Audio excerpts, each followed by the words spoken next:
Bienvenidos a la mesa número 6 de nuestro Encuentro Internacional de Historiografía. La mesa se titula Construcciones de Memorias Diversas. Voy a ser el moderador.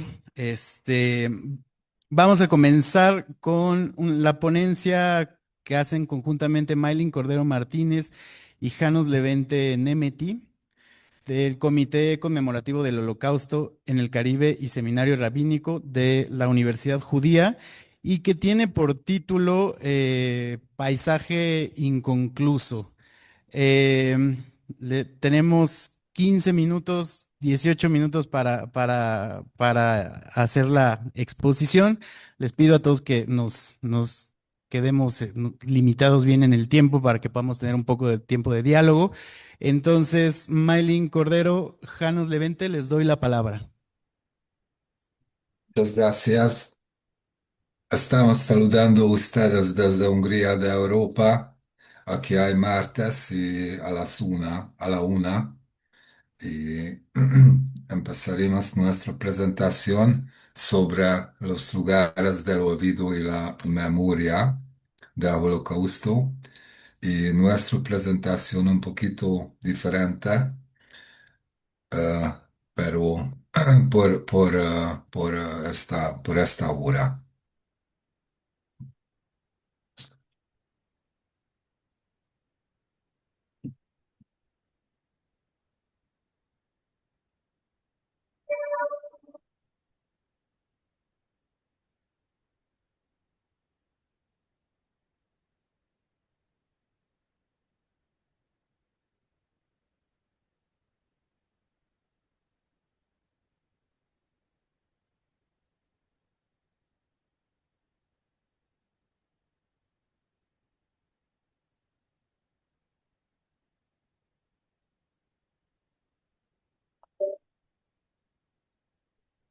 Me gustaría preguntar una cosa que usted ven en pantalla, Pantalla. pantalla, nuestra presentación o simplemente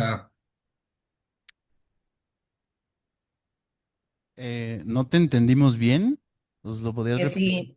si logran ver en pantalla la Sí, presentación. sí, tenemos en pantalla su presentación. Ok. y es que empiezo en un cuadro sobre el Holocausto, un definitivo del Holocausto. ¿Es que lo ven ahora o? ¿Lo logran ver? Sí, sí se ve. Ok. Pueden hablar un poquito más fuerte o más pegado al micrófono porque lo que no escuchamos, lo que no hacemos es no escuchar bien, Ah, ok, entiendo. pero sí Entonces se ve. empezamos. Su imagen sí se ve. Ok, gracias. Entonces empezamos. Se puede leer en las reminiscencias de Jorge Sempron que su maestro, el profesor del Collège de France, creador del concepto de memoria colectiva, Maurice Halbach, murió en sus brazos en el campo de concentración de Buchenwald en marzo de 1945. Después de su muerte, el propio Sempron tuvo que borrar su nombre del registro central, toda señal de su identidad. Y a partir de ese momento, de acuerdo con la intención de los burócratas de la muerte, según él, no solo murió, sino que incluso en la muerte fue aniquilado. El holocausto es un paradigma de destrucción sistemática.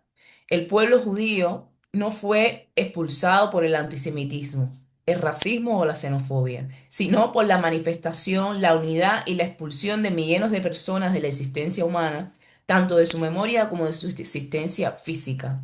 La memoria del holocausto es un difficult heritage durante cuya investigación nos enfrentamos a las cuestiones más difíciles y sensibles y a las situaciones vitales más agudas de la existencia humana. Con la destrucción de personas y comunidades, la memoria comunitaria quedó interrumpida. En muchos puntos se rompió, dejando una brecha entre el pasado perdido en las comunidades y el presente. La preservación de las huellas restantes y la reconstrucción de la memoria al lado de las formas tradicionales judías de duelo, luto y conmemoración incorporaron la institución que conserva documentos y memorias, el museo.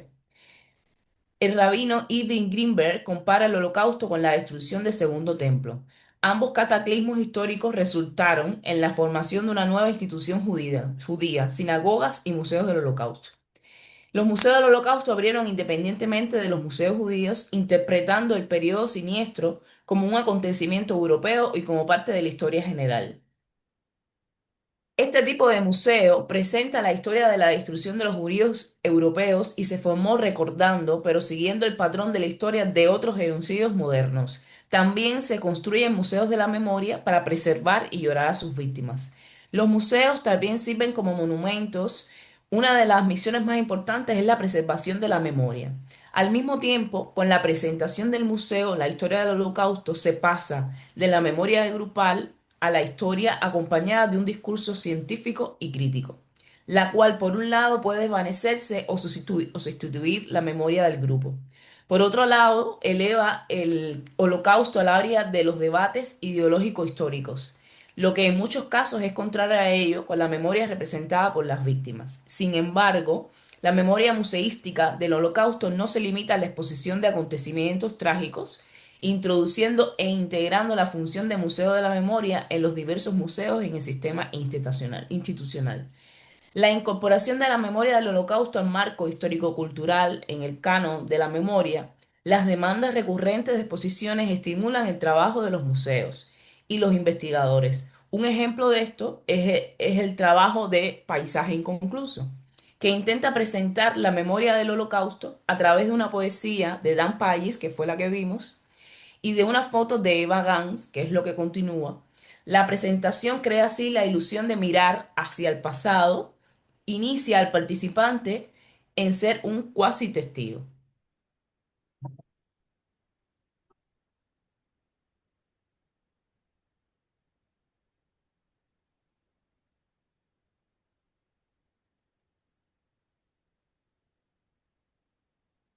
¿Ven la foto con claridad?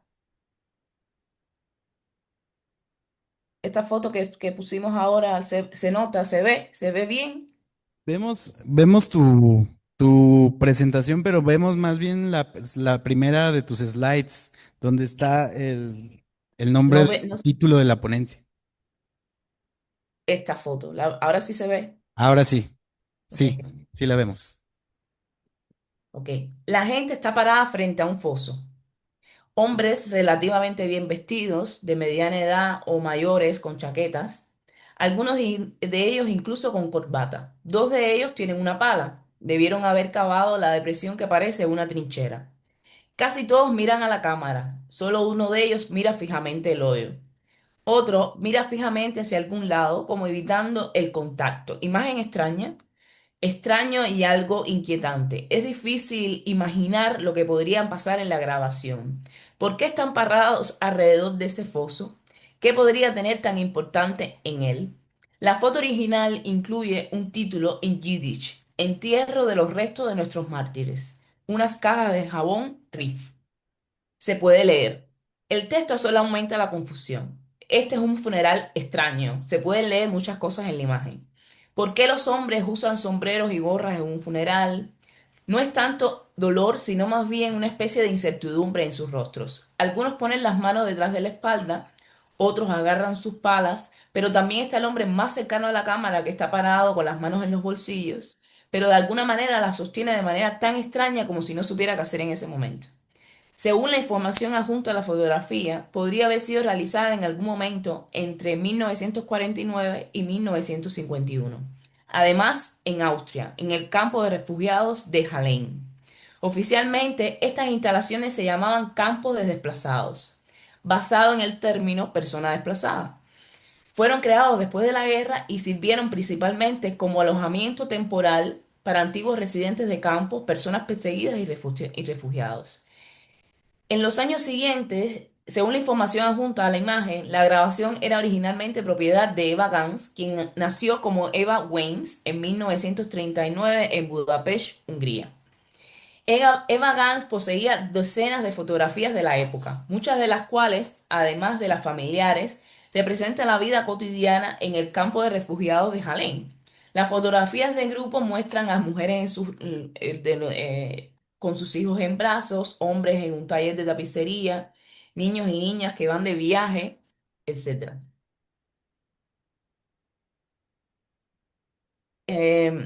Por supuesto, conocemos lo que está en juego en este rito y la leyenda asociada. Ya durante la guerra se rumoreaba que los nazis fabricaban jabón con la grasa de sus víctimas. Después de 1945 se hizo aún más popular. Además, los jabones comercializados masivamente por los alemanes tenían una extraña inscripción, RIF, que parecía respaldar esta historia. Mucha gente sospechaba que el anacronismo significaba gorda, judía, pura y completa. Hoy sabemos que esto no es cierto.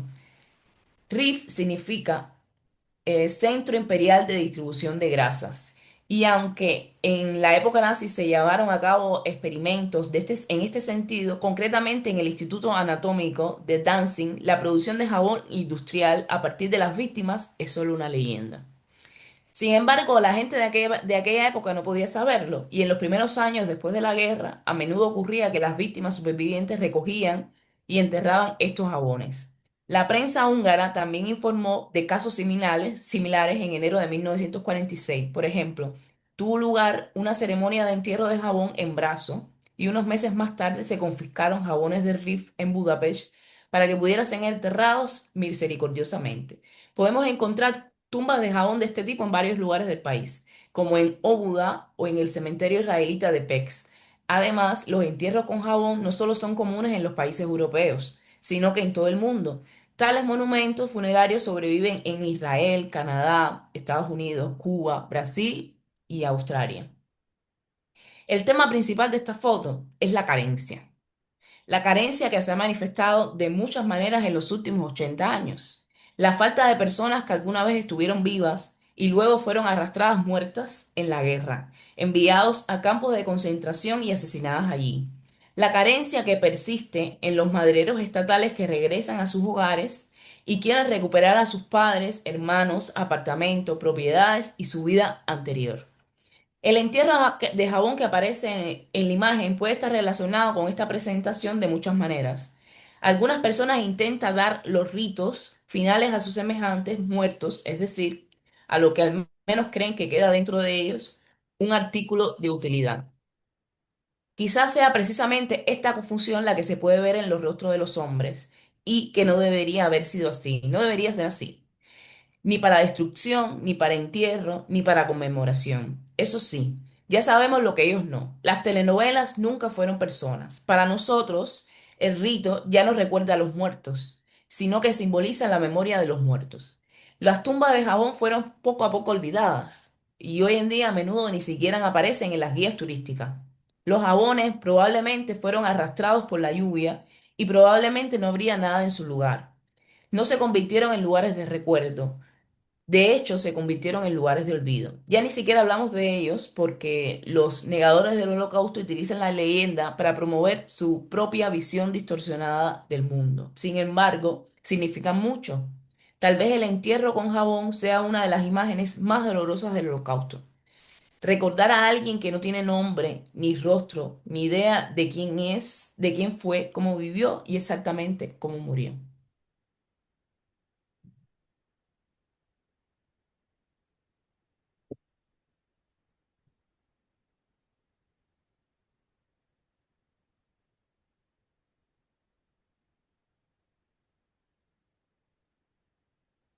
Y así terminamos la presentación. Muchas gracias, Maylin Cordero Martínez y Janos Levente Nemery. Muchas gracias para ustedes. Eh, bueno, a continuación pasaremos a la siguiente ponencia.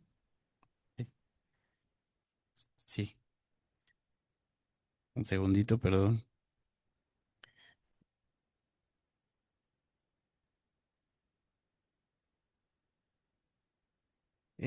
La siguiente ponencia es Historiar desde el silencio, intermedialidad, imagen y memorias censuradas en la Revolución escenificada, de Zulay Anaís Daniel Bello. ¿Sí lo pronuncié bien? Te doy la palabra.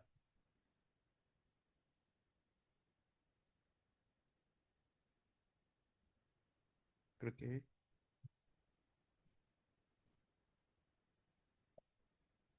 Bueno, ¿sí me escuchan? Ok. Bueno, este trabajo parte de un ensayo realizado dentro de la UEA de memoria colectiva y procesos de significación en el tiempo. Es basado en lo que es mi tema de investigación, que es la relación intermedial entre la obra El gesticulador de Rodolfo Sigli y la obra cinematográfica El impostor de Emilio Fernández. Y bueno, para comenzar.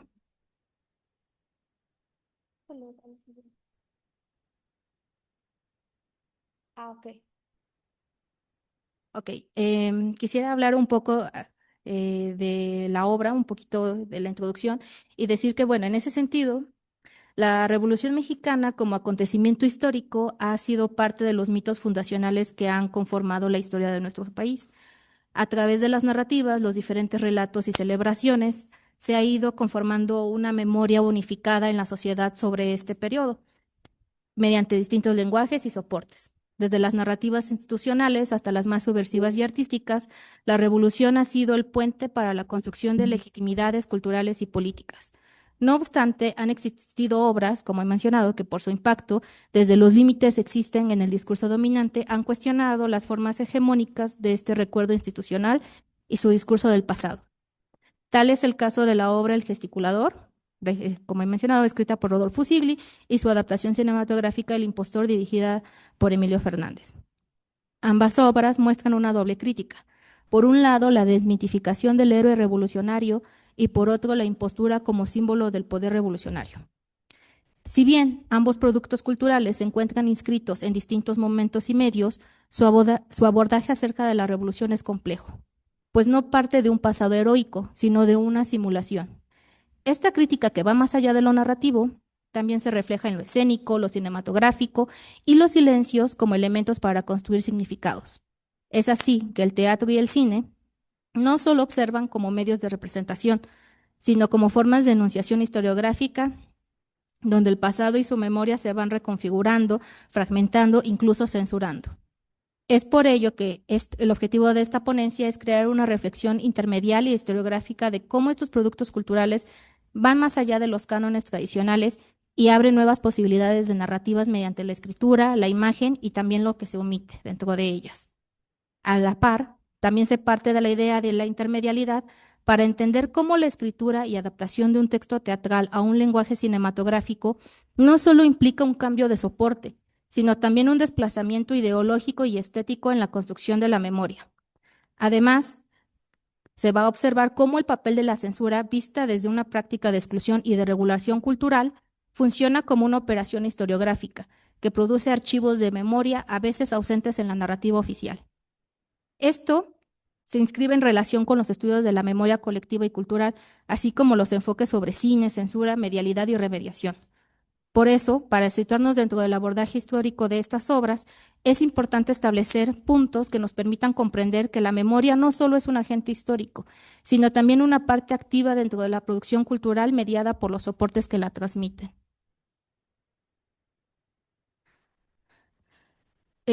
Quisiera hablar un poco también acerca de la obra de Usigli, que está escrita en 1938 bajo un contexto de consolidación del discurso revolucionario. En este sentido, la obra El gesticulador se presentaba como una pieza importante para la relación entre el teatro, el poder y la memoria histórica. La obra en ese momento ofrecía una crítica abierta a la construcción de la legitimidad política a través de la impostura, al mismo tiempo que revelaba las tensiones entre la representación y la verdad, así como la apariencia y la autoridad. En ese sentido, podemos observar que en la obra y en la obra de teatro no solo se convertía en un espacio de denuncia, sino también en un escenario simbólico donde se inscribía la memoria colectiva, al funcionar como un archivo donde se dramatizaban las heridas de una revolución institucionalizada. En este caso, el personaje principal, que es César Rubio, que es un profesor universitario que asume la identidad de un héroe revolucionario homónimo, termina representando una posición de poder y simulación, lo cual nos permite entender el concepto de impostura en su personaje como operador histórico. Rubio no solo tan solo miente en la obra, sino que sus actos son creídos, son asumidos, son ritualizados. La crítica que realiza Usigli no solo se enfoca en la mentira como una falla de la ética individual, sino también al régimen que se mantiene a través de la gesticulación, los símbolos y narrativas que han suplido lo auténtico por la simulación. Dentro de los contextos autoritarios, podemos observar que la censura no siempre elimina el discurso, sino que lo reconfigura para que se ajuste a lo políticamente aceptable, un mecanismo que la obra teatral expone al develar la teatralidad del poder. De este modo, la impostura se convierte en una metáfora del Estado posrevolucionario, que va a recurrir a los símbolos revolucionarios para legitimarse, pese a que en sus prácticas estos se contradicen con los ideales originales del movimiento armado. Visto desde la memoria cultural, la obra teatral nos sitúa en un conflicto de rememoración, es decir, ¿quién tiene la validez para representar a la revolución? ¿Desde qué enfoque se pronuncia su verdad? Rubio, desde su figura de revolucionario caído, representado a través del general fallecido durante la revolución, no solo logra engañar a los demás, sino que también expone el carácter teatral del poder, demostrando que la autoridad necesita ser inserta en un acto creíble, por lo que podríamos, a través de esto, determinar que la obra se encuentra en el cruce entre la huella, el testimonio y la ficción, pues el recuerdo colectivo se forja en la escena política como en la teatral. Por otro lado, podemos ver dentro de la obra el papel de la gesticulación como un acto físico que está cargado de simbolismos y que tiene un papel importante en este sistema. Esto a partir de lo que menciona Stridel al sugerir que las representaciones culturales de la memoria se manejan mediante símbolos, acciones y objetos que concentran significados históricos. En la obra, esto lo podemos observar en el cuerpo del personaje, cómo habla y se relaciona con las personas de forma íntima y externa. Así, constituye una forma de memoria en la escena teatral. El gesto se vuelve un archivo en cuanto transmite y va actualizando las narrativas de un pasado. Esto no solo se reduce a la actuación, ya que podemos también pensar que el teatro es una forma de visualidad historiográfica, pues no solo representa la historia, sino que la presenta como un interrogante abierta al público. Asimismo, también podemos observar dentro de la obra la estructura de los diálogos que refuerzan esta dimensión crítica, pues a la par los personajes actúan como representaciones de los discursos sociales que se encuentran en conflicto en ese momento. Dentro de los personajes, la hija de César Rubio, Julia, que simboliza el deseo de la modernidad y honestidad, Miguel, su hijo, la ingenuidad del idealismo, y su esposa Elena, el reflejo del orden patriarcal y la estabilidad familiar tradicional. En lo externo, se puede observar cómo el profesor Oliver Bolton, aunque su papel es pequeño dentro de la obra teatral, cómo representa los conflictos entre la legitimidad, la autoridad simbólica y el reconocimiento académico desde un exterior que ve la revolución como un pasado exótico y heroico. Y finalmente observamos en el general Navarro cómo su personaje simboliza el cinismo institucional que está respaldado por la violencia y el linaje militar revolucionario. Mediante estos contrastes, Usigli no busca resolver el pasado en su obra.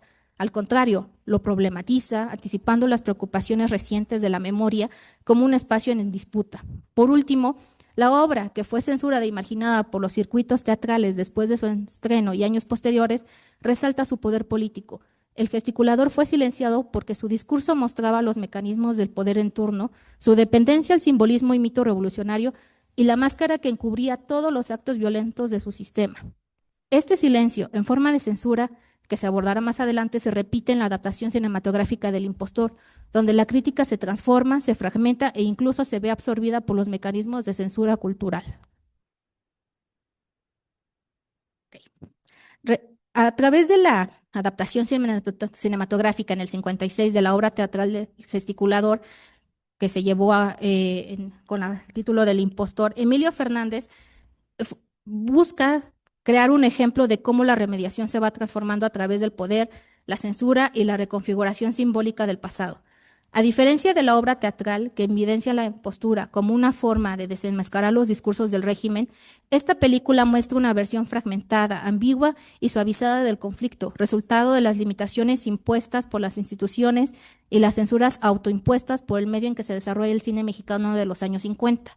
Este desplazamiento de un medio a otro no solo es una cuestión de forma, sino también que marca un cambio en cómo se percibe y se entiende el pasado.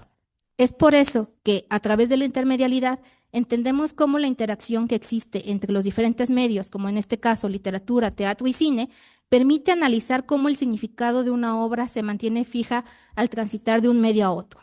En el proceso de remediación existe una resignificación del archivo cultural, es decir, que la memoria no se transmite de manera lineal, sino que se va reorganizando, transformando, silenciando o reactivando, dependiendo del nuevo medio y de su lógica institucional, política y estética. Así, El impostor no puede verse desde la mirada de que es una película que traicionó los argumentos de la obra original, ya que la obra es un producto independiente que busca expresar de manera apartada los conflictos entre el poder, la historia, los dilemas morales y éticos que atraviesan los personajes.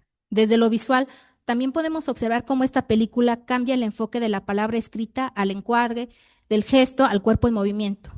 Armendáriz, que interpreta a un impostor con un perfil heroico, con códigos morales que nos remontan más al cine de propaganda nacionalista que a la crítica del personaje del texto original, lejos de ser accidental, se puede ver que se genera una neutralización simbólica, donde la censura estatal transforma la crítica en un drama personal ambiguo, vaciándolo de su potencial subversivo. La gesticulación se convierte en un símbolo inquebrantable.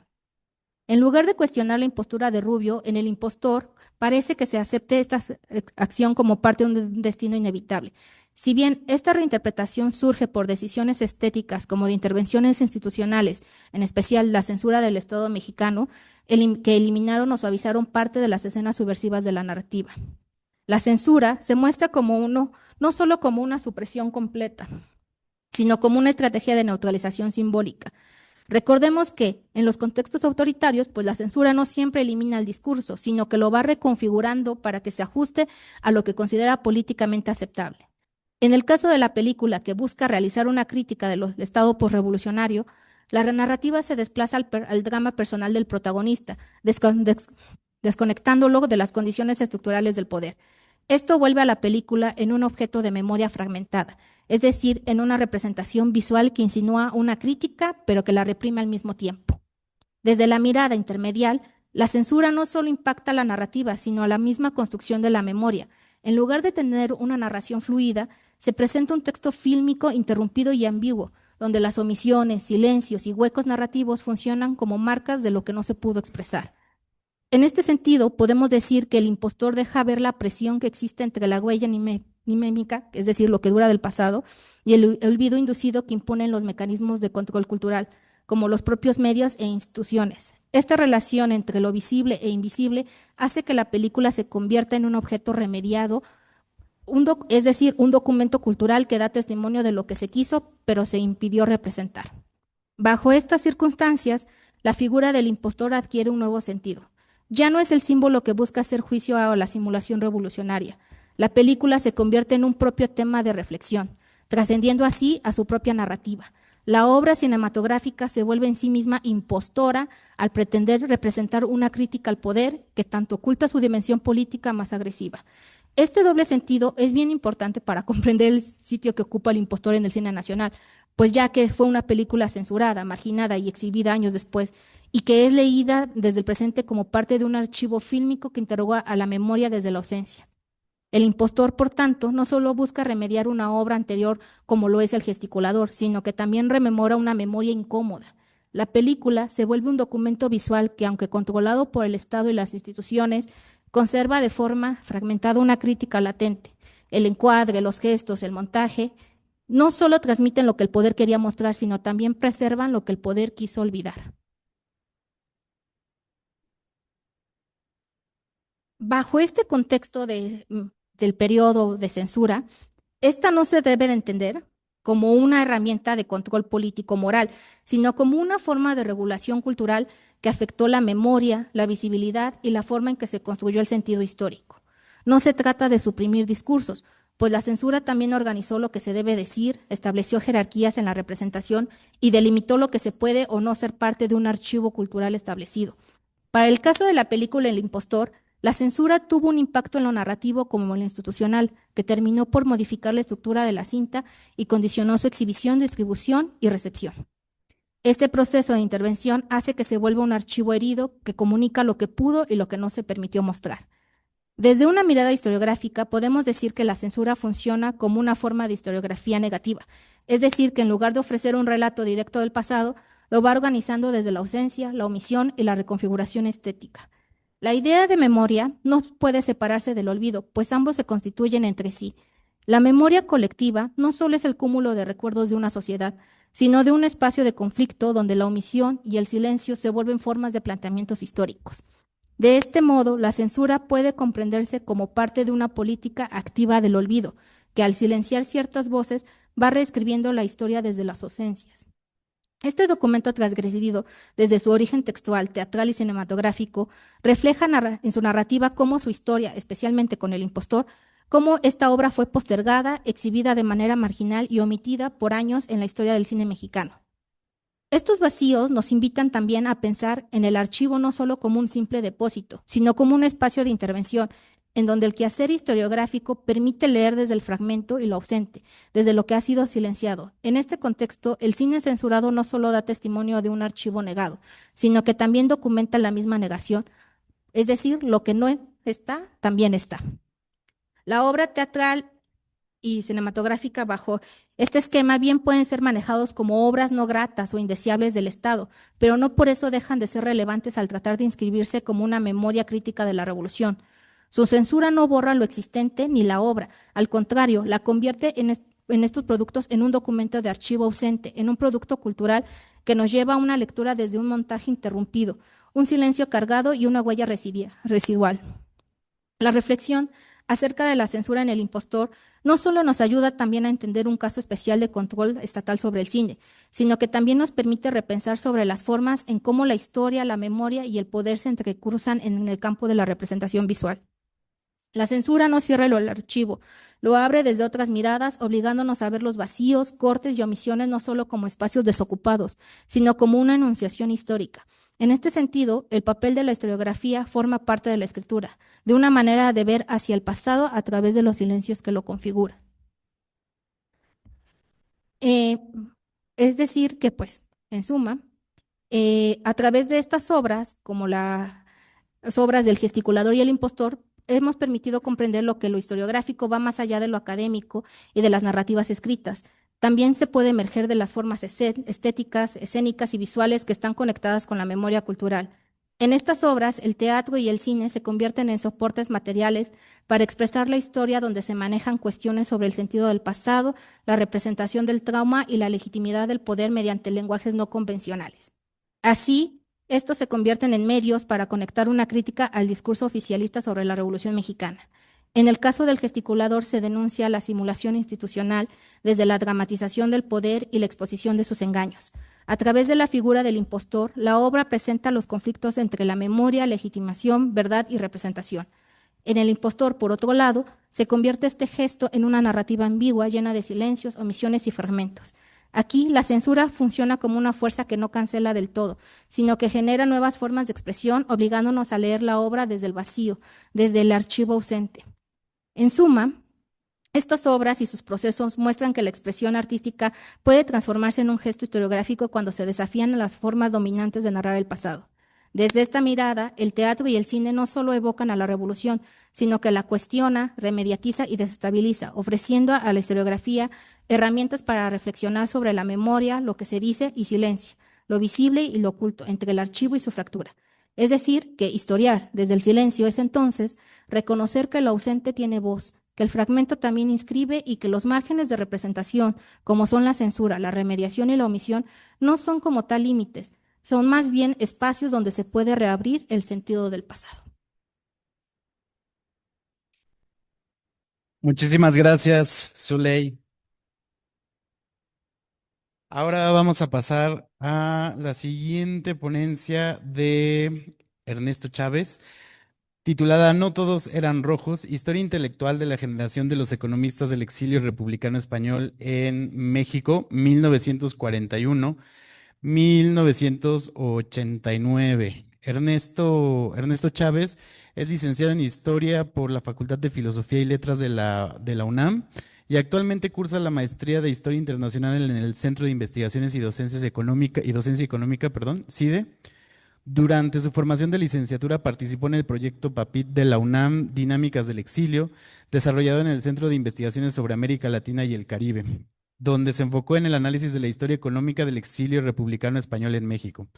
En su actual etapa de posgrado, continúa explorando este mismo objeto de estudio, pero desde un ángulo más preciso, las trayectorias intelectuales de los economistas del exilio, con la intención de construir una historia intelectual de la economía. Su trabajo propone un diálogo metodológico entre la historia del pensamiento económico y la historia intelectual, incorporando herramientas como la noción de generación, redes intelectuales, campos académicos y actos de habla. Interesado en procesos de profesionalización y autonomización de la economía como disciplina en México, su investigación busca visibilizar las contribuciones de estos intelectuales transterrados, entendiendo su producción teórica como parte de un entramado político, institucional y académico más amplio en el contexto del siglo XX mexicano. Le doy la palabra a Ernesto.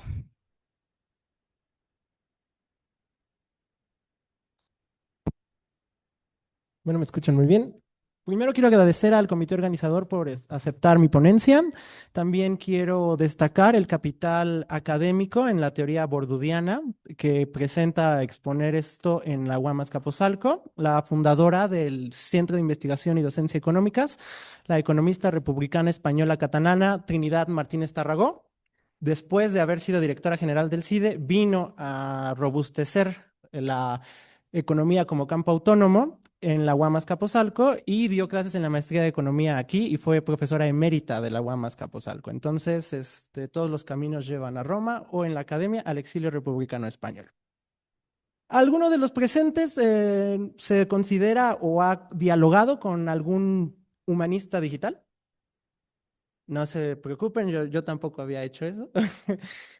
¿Por qué es relevante? Porque una de las líneas conductoras del coloquio era este diálogo y la utilización de la inteligencia artificial como herramienta dentro de las humanidades, específicamente en la historia y específicamente en mi caso en la historia intelectual. Primero, quiero dejar algunas cosas en claro. Hay que entender que la inteligencia artificial, a como está ahora, es una tecnología epistémica. O sea, influye cómo construimos y cómo se moldea el conocimiento. Una muy buena analogía sería el telescopio. Sin un telescopio, la astronomía no hubiera podido avanzar como avanzó y también modeló la forma de conocer y de construcción de esa academia y de esa disciplina. A través de la inteligencia artificial se permite hacer extrapolaciones, identificando tendencias, y al mismo tiempo podemos hacer conversiones, o sea, de una forma sensorial a otra, como cuando un prompt, que es un texto, se convierte a una imagen. Como que lo vamos a dejando claro. Las humanidades digitales viene en el italiano, sería como humanidades numéricas, viene de las humanités quantitatives de la École de los Annales. Entonces son estas formas de hacer porcentajes y de conocer otros datos que ya posteriori se pueden ver, pero que en un enfoque tradicional de la historia no podríamos observar. Por ejemplo, en una biblioteca, cuando se sabe cuántos libros hay o se puede saber cuántos libros hay, pero si a un bibliotecario en 1980 le hubieras preguntado qué porcentaje de esos autores son mujeres, no hubiera sabido cómo contestar. Ese es el tipo de datos que podemos obtener a través de las humanidades cuantitativas y de ahora las humanidades digitales. Digital, que tiene que ver con dígito, que tiene que ver con contar. Ahora, ¿cómo esto se puede aplicar al exilio republicano español? Primero hay que entender que la historia del pensamiento económico es muy similar a la historia de las doctrinas filosóficas. ¿Qué quiero decir con esto? Se entiende como todos, no sé si estudiaron historia aquí, pero todos los que tuvieron clases de historiografía, a veces se da como una sucesión de autores en orden cronológico, en donde se utiliza como un camino de cómo la historia de la historia. A veces no se reconstruyen los contextos y los debates y las polémicas en los que esos propios autores fueron publicados o realizaron su labor. La historia intelectual, del modo de la Escuela de Cambridge, de Quentin Skinner, principalmente en su obra Meaning and Understanding, nos dice que tengamos un contextualismo radical, que primero reconstruyemos los debates, las polémicas de esos periodos y luego ya pasemos al análisis de la obra, pero que primero reconstruyamos ese debate, ese contexto para poder entenderlo dentro de su propio contexto. Una herramienta de la historia intelectual es viene del sociólogo Pierre Bourdieu con su teoría de campos, que cada disciplina es un campo con sus propias reglas, sus propios capitales, y mi objeto de estudio es la construcción de la economía como campo autónomo. ¿Por qué? Porque mis economistas republicanos españoles tenían doctorados en regiones más centrales de Europa, pero no eran doctorados en economía, ni maestros en economía, ni licenciados en economía. Solo para dar en contexto, la Escuela Nacional de Economía, junto con la carrera en México, se crea en 1928, como para que puedan ver. Ellos llegan en 1939. Entonces, no existían posgrados de economía, solo había una licenciatura de economía, donde el 56%, para 1948, 56% de los profesores de la Escuela Nacional de Economía eran licenciados de la propia Escuela Nacional de Economía. O sea, Pierre Bourdieu nos da esta teoría de campo, que es un espacio social autónomo con reglas propias, y nos dice que para nuestra investigación debemos tener una vigilancia epistemológica, no usar un término inadecuado o malentender un término, sino que coincide con los postulados de la Escuela Intelectual de Cambridge. Quentin Skinner nos dice que a la hora de analizar los textos de épocas pasadas debemos tener en cuenta tres mitologías, que son muy normales al momento de escribir historia de las doctrinas filosóficas o historia del pensamiento político o historia del pensamiento filosófico. Una es la mitología de la coherencia, la idea de que un autor desde que empieza a escribir hasta que se muere tiene las mismas ideas, tiene los mismos postulados, tiene el mismo tipo de pensamiento y que nunca en su vida cambió. Otra mitología es la mitología de las doctrinas. ¿Qué es esto? Que un autor se le clasifica con una doctrina, se le pone una etiqueta, entonces toda su obra debe entenderse en relación a esa doctrina, que no es necesario, porque si reconstruyes el debate y el contexto, pues no necesariamente. Los autores evolucionan y cambian. Y la última es la mitología de la prolepsis. Esto es más que nada un anacronismo. Entender por una significación posterior el texto de un autor. Esto lo traigo a colación y es mi metodología porque la historia del pensamiento económico tiende a hacer esto, una sucesión de autores donde los postulados de esos autores tratan de ser qué tan válido hay en los autores del pasado. Como por ejemplo, nosotros revisamos la ley de Newton en física, pero porque no se ha refutado a Newton. Si alguien llegara a refutar a Newton, no estoy diciendo que se pueda, es porque las clases de física cambiarían y se verían al autor que refutó a Newton, más no a Newton. Sí, como que me voy explicando. La historia del pensamiento económico termina en eso. Es una asociación de autores con análisis ahistóricos que dan un afán de cientificidad, entendiendo que la economía es una ciencia, invalidando cualquier tipo de contexto, cualquier tipo de análisis histórico, y son análisis ahistóricos que tratan de ser científicos, pero la ciencia no es la física, la economía no es química. Eso es a lo que me quiero llevar. Por eso yo estoy abogando por, en vez de hacer una historia del pensamiento económico de manera racionalista, de entender qué tan válidos son las ideas de los postulados del pasado, hacer una historia del pensamiento de México, digo, de económica, historicista. ¿Qué quiero decir con esto? Donde se reconstruye el contexto, se reconstruyen las polémicas para poder entender los autores dentro de su contexto. Es algo que un historiador lo hace de toda la vida, pero cuando te dedicas a otros tipos de campos, en este caso la economía, los economistas no están tan familiarizados. Ahora podemos ver que generalidades del exilio republicano español se estima que aproximadamente 500.000 de personas dejó la península ibérica por el conflicto de la Guerra Civil Española en 1939, lo que equivaldría más o menos al 1.7% de la población de la España de la época. Aproximadamente la mitad de esas personas regresaron a la península ibérica y gracias a mis investigaciones de la licenciatura específicamente, puedo dar un número aproximado en el que 50.000 republicanos españoles se establecieron en nuestro país. La mitad en la pura Ciudad de México y la otra mitad alrededor del país. Mi objeto de estudio per se son los economistas Antonio Sacristán Colás, Alfredo Lagunilla Iñárritu, Faustino Valvé Pallisé y otros dos, Javier Márquez Brasco y Manuel Márquez Rodríguez. ¿Por qué es importante historiar a estas personas? Porque llegaron con doctorados de universidades de regiones más centrales de Europa, cuando en México de facto no existían los doctorados. Cuando les estoy diciendo que 20 años después de la fundación de la Escuela Nacional de Economía, solo había 7 profesores con doctorados y ninguno en economía. ¿Por qué? Porque la construcción de la economía como un campo autónomo con sus propias reglas fue muchísimo más posterior. El Centro de Investigación y Docencia Económica, del que soy orgullosamente parte, se fundó hasta 1975 con la maestría en economía, que fue la segunda maestría del país. Estoy estudiando el robustecimiento del mundo académico mexicano, en el caso específico del de la economía.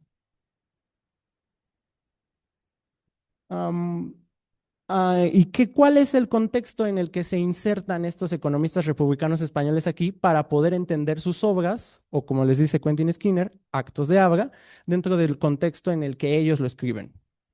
Hay un enfrentamiento académico entre el entendimiento de la Escuela Inglesa de la Economía, que es una interpretación heterodoxa donde el Estado tiene que intervenir y ser el correcto rector de la economía, contra la Escuela Austríaca de la Economía, que es la escuela neoliberal. Ya sé que ese término ya está muy utilizado en estos días, pero please bear with me. También tenían espacios de anclaje y sociabilización intelectual, que esto es más de sociología de los intelectuales, con el autor argentino Carlos Altamirano, y también con una autora de la UAM Coajimalpa, Aymer Granados. Estos espacios de anclaje eran unos espacios tanto de enfrentamiento como de sociabilización, donde había un reconocimiento de que eran un intelectual por estar en esos propios espacios. ¿Qué hace a un intelectual un intelectual? Pues que otros intelectuales le digan que lo es. ¿Qué hace? Por eso cuando nosotros hacemos un examen profesional, que nos hace que tengamos nuestra licencia para historiar, que otros historiadores nos digan que podemos hacerlo.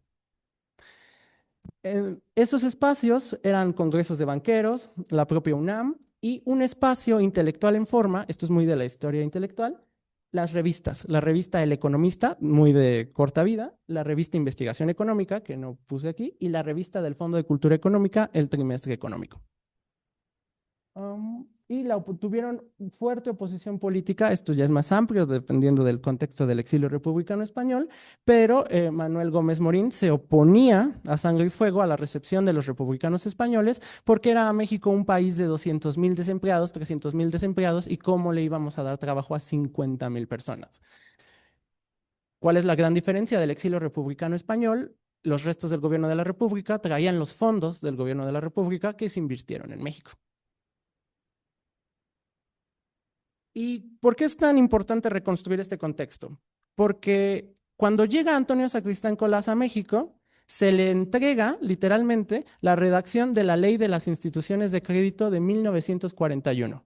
El gobierno mexicano le da a un extranjero que fue miembro del Banco de España la autoría de una ley federal. Entonces, para entender esa ley de instituciones de crédito de 1941, tenemos que entender quién era Antonio Sacristán Colás, qué escribía, cuál fue su formación, y esto responde a una ley que es calca de la Ley de Instituciones de Crédito de la República Española de 1933, que eso es lo que, si todo sale bien, en mi próxima estancia de investigación voy a poder corroborar. Ahora volviendo al uso de la inteligencia artificial, ¿cómo es que podemos usar la inteligencia artificial dentro de la historia intelectual? Podemos conocer datos que antes no podríamos tener. Si todos los textos de los republicanos se meten a una sola inteligencia artificial, podemos preguntarle a la inteligencia artificial cuántas veces se utiliza el término heterodoxia, cuántas veces se utiliza el término Escuela Inglesa de Economía, cuántas veces se utiliza el término Ley de Institución de Crédito, cuántas veces dicen crédito, en qué años fueron más productores ellos, o sea, ¿cuántos textos académicos produjeron en el 41? ¿En qué año produjeron más? Y teniendo esa información cuantitativa es que nos podemos enfocar en qué contextos y polémicas reconstruir para poder complejizar nuestro entendimiento de sus obras específicas. Al mismo tiempo, entender el proceso de construcción de la economía como disciplina, que es muy reciente. La historia no sé dónde lo quieran poner, pero muy fácil, la historia podemos decir que se institucionalizó o que tuvo un poquito más podemos hacer una diferencia con Leopold von Ranke. La economía es de la década del 20, del 30. la economía como tal, como licenciatura y como disciplina autónoma, diferenciado a administración, que no es lo mismo, es muy reciente. Y los economistas republicanos españoles fueron un brazo articulador para el ensanchamiento de esta disciplina, para la articulación del milagro mexicano y al mismo tiempo la articulación de un proceso de expansión económica como nunca lo había visto el país y como nunca lo ha vuelto a ver. Eso sería todo por mi parte. Muchas gracias. Ernesto.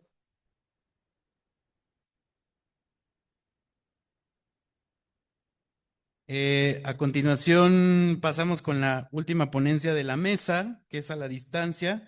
Se llama Registro, Digitalización y Conmemoración, el paradigma de archivo en la exposición La arena fuera del reloj, memoria a las víctimas del COVID-19, de Guillermo Salvador Ortega Vázquez, de aquí de la UAM Azcapotzalco. Y les voy a contar quién es Memo. Licenciado en Historia y maestro en Comunicación por la Universidad de Guadalajara, sus temas de interés giran en torno a los estudios de memoria, archivos digitales históricos y teorías sobre el archivo. Actualmente se encuentra estudiando el posgrado de Historiografía en la Universidad Autónoma Metropolitana, Unidad Azcapotzalco. Además, se desempeña como jefe de la Unidad de Archivo Histórico de la Universidad de Guadalajara. Forma parte del Consejo Académico de la Maestría de Administración de Archivos y Memoria del Colegio de Jalisco. Sus publicaciones más recientes son Por el derecho a la memoria, digitalización, acceso y difusión de los archivos sobre la represión en México, 2025, La verdad de Guerrero, 2023, Archivos del futuro, emergencia de archivos digitales sobre represión, el caso de las protestas en Guadalajara por el asesinato de Giovanni López, 2022, y Hallazgo, dolor y olvido. Tensiones del recuerdo a través de la dimensión mental de medios de memoria digitales. El caso de archivos de represión, 2022. Memo, te cedo la palabra. Gracias, Marco.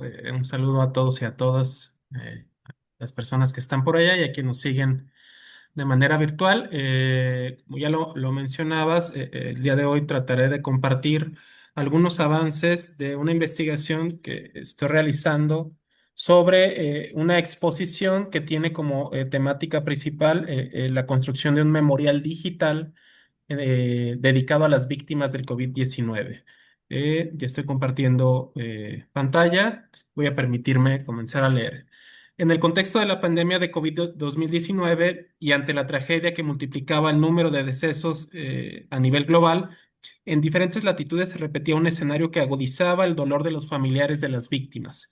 Me refiero a la imposibilidad de realizar actos luctuosos y rituales funerarios que permitieran la despedida de los seres queridos. Es en este marco que Rafael Lozano Hemer, artista mexicano radicado en Montreal, diseñó la exposición La arena fuera del reloj, memorial a las víctimas de COVID-19. Se trata de un memorial participativo donde las familias de las víctimas comparten fotografías de quienes fallecieron en la pandemia mediante una plataforma que contiene un archivo digital. Luego las imágenes son representadas y dibujadas por miles de partículas de arena a manera de retrato. Este retrato no es perenne. El artista imprime la necesidad colectiva del recuerdo, pero al mismo tiempo invita a la reflexión sobre el olvido. Esta ponencia tiene como objetivo analizar esta exposición bajo el concepto de paradigma de archivo empleado por Ana María Walsh, el cual se refiere al, cito, tránsito que va del objeto al soporte de la información y de la lógica del museo mausoleo a la lógica del archivo. Es decir, problematizar las nociones de registro, digitalización y conmemoración asociadas a la práctica del archivo en el arte contemporáneo. En julio del 2022, me acerqué por primera vez al trabajo de Rafael Lozano Hemer a través de la obra La arena fuera del reloj, que esta vez se exponía y tenía como escenario el Museo de Brooklyn. La instalación dispuesta en uno de los salones del museo integraba la exposición de una serie de retratos que de piso a techo decoraban dos paredes de la sala. Entre estas dos paredes se encontraba un brazo robótico que dibujaba los rostros que de a poco tomaban forma.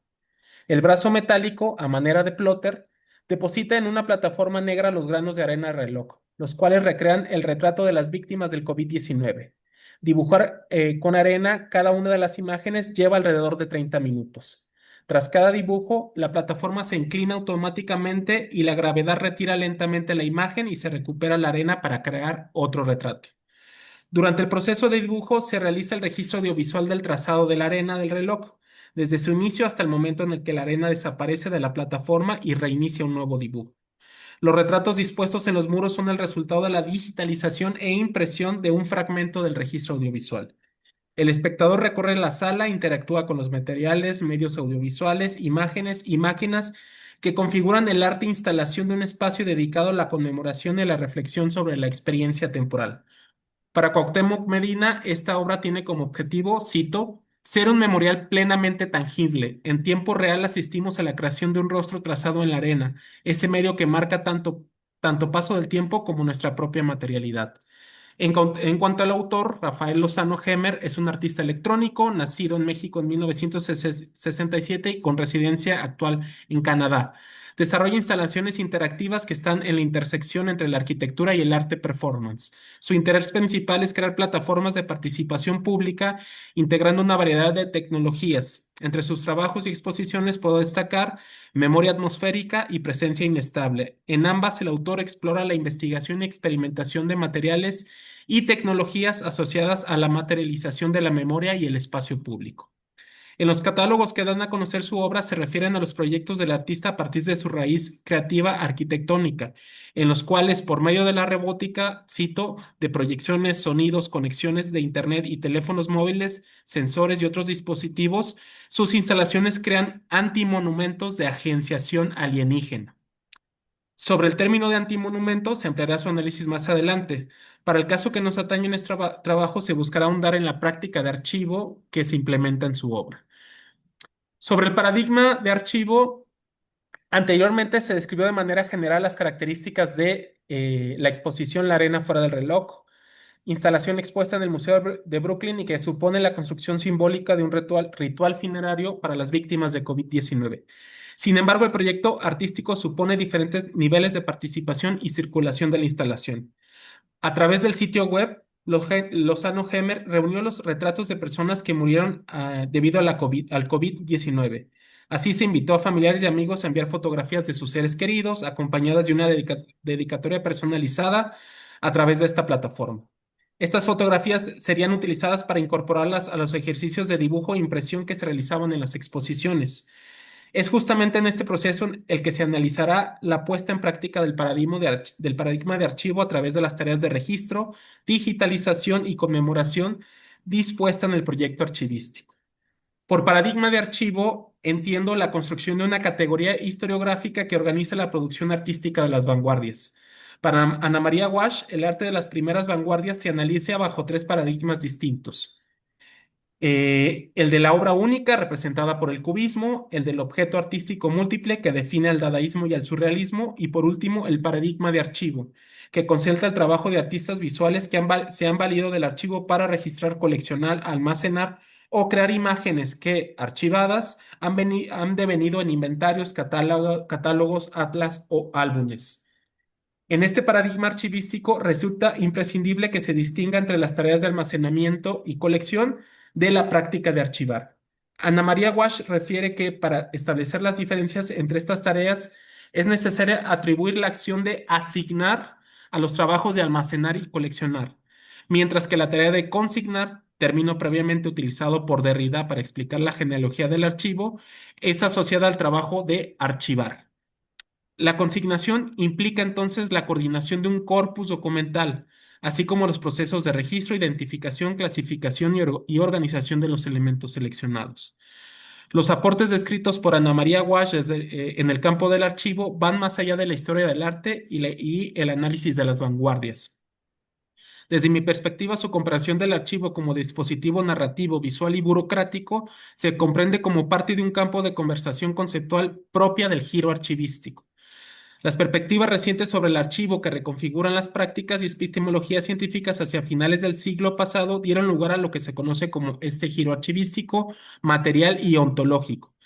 El efecto generado por este giro tambaleó el paradigma del archivo repositorio, establecido ampliamente como el canon dominante durante el siglo XX. se transitó de pensar el archivo como un espacio físico donde se almacenan los documentos producidos por instituciones o actores específicos a pensarlo como un concepto complejo que va más allá del lugar y los documentos que allí se resguardan.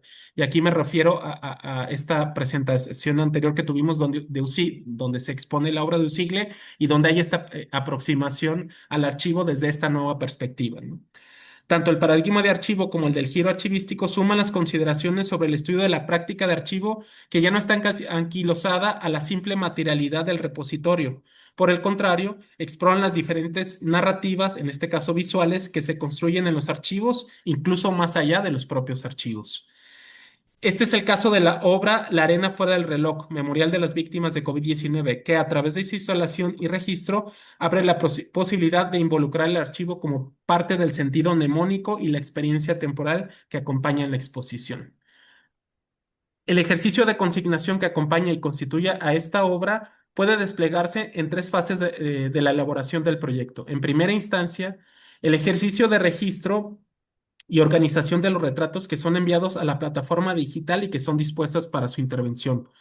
Para recabar los datos correspondientes al registro, la plataforma comparte el retrato en su versión original, nombre de la persona, fecha de nacimiento y fallecimiento, una dedicatoria por autoría del familiar o amigo de la víctima y finalmente el registro visual del retrato con arena. Por aquí tengo parte del registro. En un segundo momento comienza la elaboración del retrato con arena mediante el dispositivo robótico. Durante el proceso, que lleva alrededor de media hora, una cámara registra y consigna la elaboración de un retrato fugaz, frágil y efímero. No es fortuito que el tiempo, tal como el nombre de la instalación lo anuncia, sea primordial dentro de la disposición de la obra.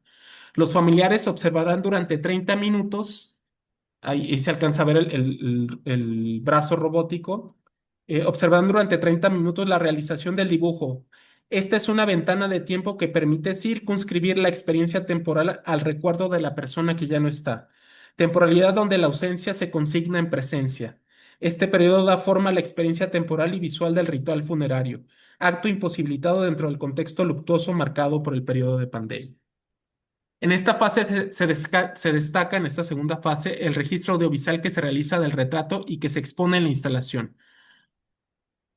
Sin embargo, resulta más relevante en términos del paradigma archivístico la consignación que se hace del objeto digital dentro del archivo de retratos que se resguardan en la plataforma.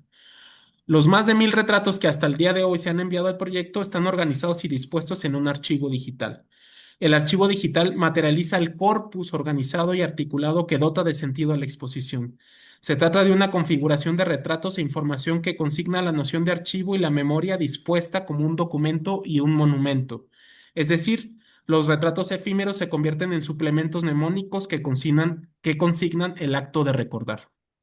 Por último, toca el turno de analizar la fase de instalación artística relacionada con la conmemoración. Para ello retomo dos cuestionamientos generales que acompañan las fichas museográficas de esta exposición. El primero de ellos, ¿cómo conmemoramos y visualizamos las inmensas pérdidas causadas por la COVID-19? Un segundo cuestionamiento, ¿cómo explicamos la forma en que esta pandemia ha detenido los rituales de duelo y vaciado los espacios públicos en todo el mundo? Los cuestionamientos dejan claros los intereses de Rafael Lozano Hemer por integrar al espacio público y la conmemoración como parte primordial de sus instalaciones. Se trata, como lo refiere Cuauhtémoc Medina, de una obra pública del duelo que construye un espacio para las víctimas y familiares y que de manera paralela expone una crítica al manejo de la pandemia por parte de los Estados-nación. Tanto la crítica, la conmemoración y las plataformas de participación hacen que la arena fuera del reloj pueda concebirse también como un antimonumento.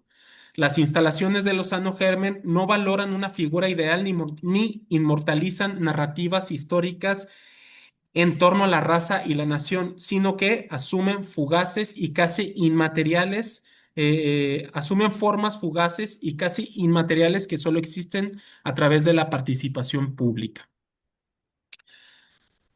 Para ir cerrando, en su diccionario sobre símbolos, Jean Chevalier y Alain Gerban explican que, entre sus acepciones y definiciones, el reloj de arena simboliza la caída perpetua del tiempo, su flujo inexorable y, por tanto, su consumación en el ciclo humano con la muerte. Es esta quizá la referencia que con mayor atino se aproxime a la propuesta de Rafael Lozano Hemer. El ritual funerario anidado en esta exposición se convierte en un acto conmemorativo en el momento en el que el proyecto acude a la participación de las víctimas y en su posterior instalación en un museo y en una plataforma virtual. Al escoger trazar estos retratos en arena, Lozano Hemer ha optado por evocar la brevedad de la vida y la conclusión de cada rostro y existencia. La problematización de la obra a partir del paradigma del archivo expuesto por Ana María Walsh da cuenta del uso multidisciplinar de la práctica de archivo, en este caso desde la aproximación del arte contemporáneo. A la par de este uso disruptivo y paradójicamente burocrático, rescato el diseño de categorías como la de consignación y antimonumento como herramientas descriptivas que complejizan el análisis de los archivos en entornos virtuales y que continúan configurando su uso y conceptualización. Muchas gracias.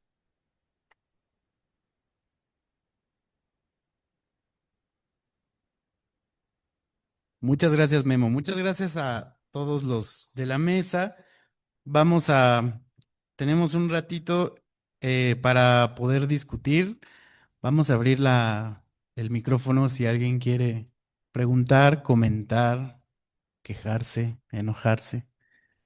¿Alguien quiere decir algo? ¿Comentar algo? Sí, porque si no me vuelves a escuchar. Ok. Buenas tardes. De hecho, mi pregunta era para Ernesto. Me pareció muy interesante su ponencia. Quería ver si podía explicarnos un poco más acerca de el uso que le dio de la inteligencia artificial a su investigación. Cuando menciona minería de datos y utilizarla para encontrar referencias rápidas, ¿cómo fue este proceso metodológico? Es decir, ¿qué fuentes utilizó? ¿Dónde las cargó? ¿Qué parámetros utilizó? Si puede ahondar un poco más acerca de ese proceso, sería muy interesante. Gracias. Hacemos una ronda y ahorita les damos la palabra, Diego. Me voy a parar para que. Gracias por tus ponencias muy interesantes. La pregunta es para Guillermo, porque ahorita que mostrabas tu obra esta del reloj de arena, me recordaba mucho al Gran Vidrio de Duchamp. No sé si hay alguna como referencia, un vínculo de ahí, porque al final de cuentas el vidrio está hecho de arena, también la incompletud misma de la obra. Pues no sé si hay algún vínculo ahí que tú hayas notado o estoy yo delirando, nada más. Gracias, Diego. ¿Alguien más? ¿No? Bueno, yo también quería hacer dos comentarios. Me gustó mucho déjenme regresar a mis notas porque me parece muy interesante tu planteamiento, Zulay. Me gusta esta idea de la remediación de la ausencia y de la idea de que la memoria colectiva, más que el trazo en sí, es la ausencia que hay en el trazo. Creo que está muy interesante y además, porque además después valoras que el proceso de remediación, más que un acto de representación, es un acto de presentación, ¿no? Entonces es como presentar la ausencia, presentar los silencios. Me parece muy, muy interesante la propuesta y o sea, quería comentarlo y también ver si nos podrías contar un poco más sobre eso y cómo estás imaginando esa parte de la memoria colectiva desde este lugar de la remediación del silencio. Y en el caso de Ernesto, em, bueno, hay una pregunta que me surgió inmediatamente cuando contaste que se le dio al economista, se le dio la autoría de la ley, ¿no? Y yo me quedé pensando, ¿y por qué se la dieron? O sea, ¿qué pasó ahí? O sea, esa es parte, digamos, de la contextualidad política que permite también entender cómo se ganan esos espacios que es un poco, suena un poco como a un dedazo, ¿no? Te toca a ti, hacer la autoría de esa ley. Y y en una segunda pregunta es, no sé si sea, no sé qué tanto se pueda responder o qué tanto se puede discutir, pero sobre, me quedo pensando en el uso de la inteligencia artificial y las plataformas de inteligencia artificial, qué tanta problemática implica hacia la privacidad y hacia el uso de datos privados en el contexto de producción de conocimiento, ¿no? Porque digamos, hay un problema muy claro de la privacidad cuando yo estoy utilizando la inteligencia y que se utilicen mis datos de usuario de forma personal. Ahí hay un tema que también es interesante discutir, pero aquí ya no es ni siquiera algo personal, sino también estamos hablando de un usuario que está haciendo una producción de conocimiento y que eso está construido desde una estructura donde hay problemas de privacidad, ¿no? Y de usos privados. Esos dos serían mis comentarios. No sé si alguien más, Silvia. Sí, gracias. Eh, una duda con Ernesto, porque creo que, y tiene que ver justamente con lo que acaba de comentar Marco acerca de quién le da la autoridad para poder hacer una propuesta de ley. Tiene que ser una propuesta, porque la ley ya para, digamos, aceptarla, pues tiene que pasar por el Congreso, ¿no? Pero no tendrá que ver, en el caso de los economistas, justamente en México, con el hecho de que cuando empiezan las escuelas, sobre todo la de Escuela de Economía, que los propios estudiantes empiezan a trabajar en las instituciones desde muy temprano, antes incluso de tener la licenciatura concluida, como en el Banco de México y algunos otros, ¿no? Entonces, varios de esos exiliados son sus profesores. ¿No tendrá que ver con eso también hablando de contexto? Muchas gracias, Silvia. Pues pasamos a una ronda de respuestas. Si quieres, comenzamos contigo, Zulay.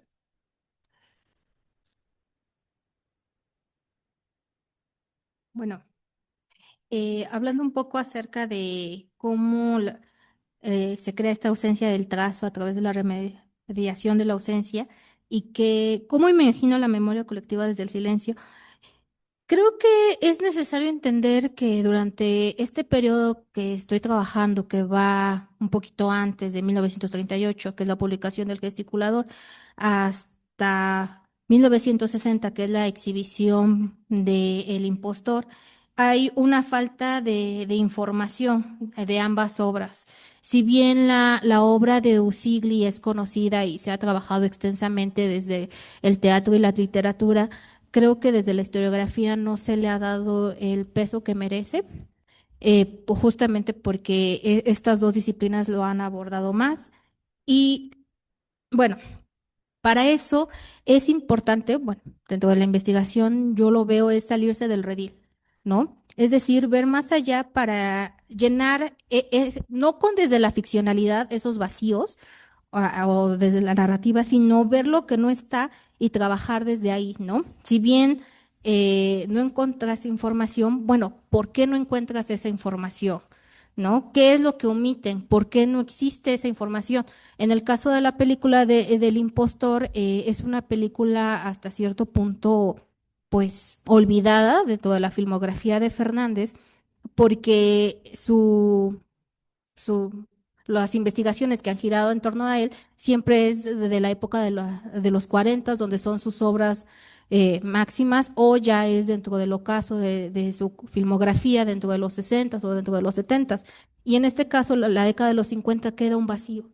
Entonces, es tratar de crear esa narrativa o tratar de hablar de estas memorias, de estas ausencias, a partir de lo que yo no he estado encontrando dentro de la investigación.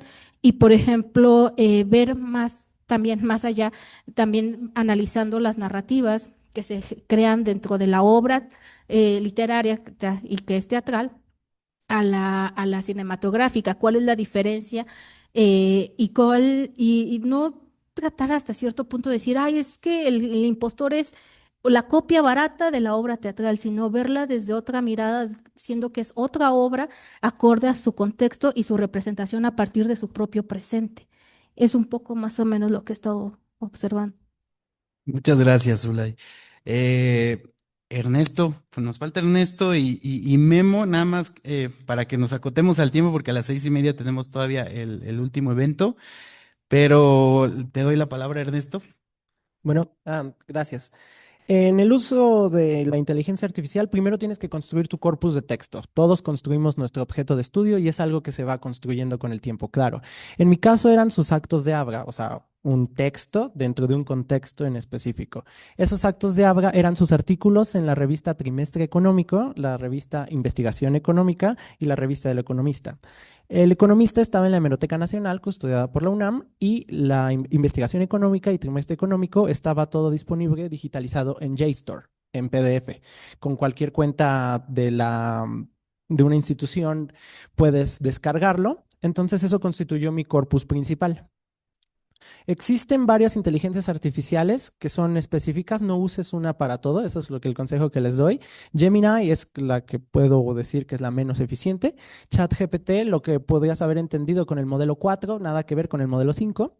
Y existe otra que se llama Humana. Humana es más para cosas de ciencias sociales y humanidades, por ejemplo, como corrección de estilo, identificación de conceptos, cosas así. Ya que construí el corpus, todo entró en un mismo chat que creó un mismo sistema. Hay que entender que el término algoritmo es un término genérico. Quiere decir este conjunto de instrucciones. Y cuando generas algoritmos, estás generando un conjunto de instrucciones. Pero ¿qué le pasa a la inteligencia artificial? Si bien sabe seguir instrucciones y todos los datos de los textos, ellos los convierten a su propio lenguaje, al propio lenguaje binario, ceros y unos. Entonces, ellos identifican patrones, las inteligencias artificiales, dentro de esos datos que tú le das. Por lo que hay que ser quirúrgico y específico en el algoritmo que tú vas haciendo, en las instrucciones que le estás dando. Por ejemplo, que no se salga, que no invente información, que eso es muy normal. Que utilice solo los textos que le estás proporcionando y que no se salga de la base de datos que tú estás utilizando. Eso es lo que principalmente. Todo en un solo chat. No usen un chat para todo, creen distintos chats y luego esos chats los pueden hacerlos en conjuntos, que no me acuerdo ese nombre, cómo es específicamente, para que la inteligencia artificial pueda dialogar la información entre los chats si tú se lo ordenas. Esa es la pregunta. No sé si alguien ha leído Funes el Memorioso de Jorge Luis Borges, que es alguien que pues, se cae y que puede recordar absolutamente cualquier cosa de todo lo que ha vivido, pero no es capaz de pensamiento abstracto. Eso es más o menos la inteligencia artificial. Recuerda patrones, identifica los patrones, obedece el algoritmo que tú vas creando, pero no es capaz del pensamiento abstracto. Es una máquina de lenguaje y no la alimentas con sintaxis. Reproduce patrones, no estados mentales. Eso es lo que, y por reproducir esos patrones puede tener sesgos y puede tener limitantes, que es lo que tienes que identificar. Si a una inteligencia artificial le dices, hazme una imagen de alguien que se llame Jimmy Rodríguez y te va a poner un latino de Estados Unidos. Cierto que es que puede ser alguien de ojos azules, o sea, reproduce esos sesgos a través de, por eso es tan importante el corpus que tú construyes. Esa es lo principal. Yo recomiendo ChatGPT, el modelo 5, Humana específicamente, y usar dos inteligencias artificiales al mismo tiempo para comprobar lo que están haciendo.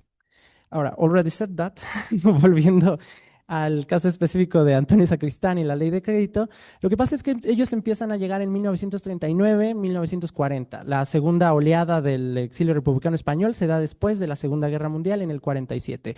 Pero inmediatamente se empiezan a ser empleados, los que tienen doctorados, por ejemplo, Sacristán tenía doctorado, había estado en la London School of Economics, si no me equivoco, y había de mis economistas habían estado en la Universidad de París, en la Universidad de Brujas, en la London School of Economics, doctorado en la Complutense de Madrid. Programas de doctorado en México prácticamente no existían. Y en 1941, esta ley se redacta en el 40, se les da oficialmente a Antonio Sacristán el título de asesor del Banco de México y de asesor de la Cámara de Diputados. Pero como él era el que tenía pues el conocimiento previo de haber sido secretario de Hacienda del gobierno de la República, tanto en un gobierno de izquierda como un gobierno derechista, él hace un boceto de la ley y cuando pasa, prácticamente es lo mismo. O sea, es calca, o sea, no le hacen nada. Pero porque él tenía la experiencia previa de haber tomado clases con el propio John Maynard Keynes. Entonces no había quien le discutía. Y en el caso específicamente de sus estudiantes, sí, o sea, se tenía en un principio que en la economía que un economista vendría siendo más como administrador, como administración de empresas, administración de empresas públicas, administración de paraestatales. La primera maestría del CIDE fue economía aplicada a empresas públicas.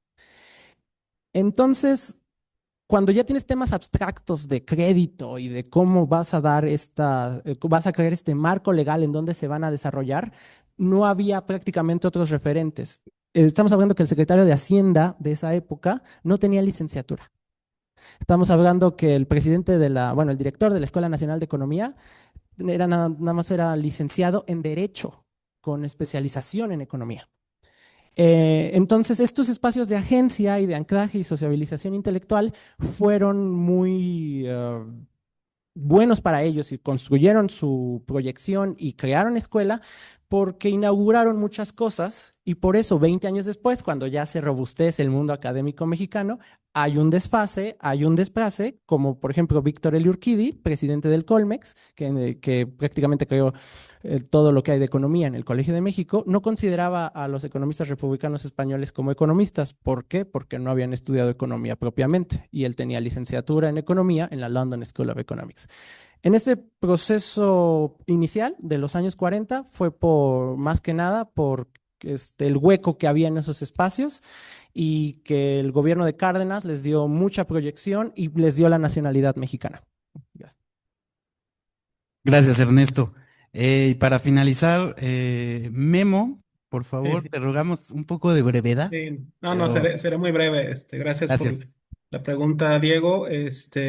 Fíjate que apenas estoy iniciando esta investigación sobre esta obra y sobre este autor, y en este momento me he dedicado más al tema del uso de la experiencia temporal y el archivo dentro de la obra, ¿no? Pero a partir de lo que me mencionas, en la obra de Duchamp también hay este guiño al tiempo, ¿no? Porque en este gran vidrio se va acumulando también el polvo del estudio en donde él va trabajando y el polvo tiene esta significación temporal, ¿no? Yo lo pensaría incorporar como parte de, como decía su ley, las remediaciones previas que hay sobre la materialidad de estas obras, en este caso el vidrio, la arena, y que podrá incorporarla en la investigación. Gracias por el aporte. Listo. Muchísimas gracias, Memo. Pues les agradezco a Maylin, Janos desde Hungría, Zulay, a Ernesto y a Memo por esta mesa. Damos por terminada esta mesa y nos vemos ahorita a las 6:30, aunque ya son 6:31, pero nos vemos en el futuro pasado para la presentación del libro Retóricas de la Alteridad, Imágenes de la Diferencia, Perspectivas Contemporáneas en la Historiografía. Gracias. Muchas gracias.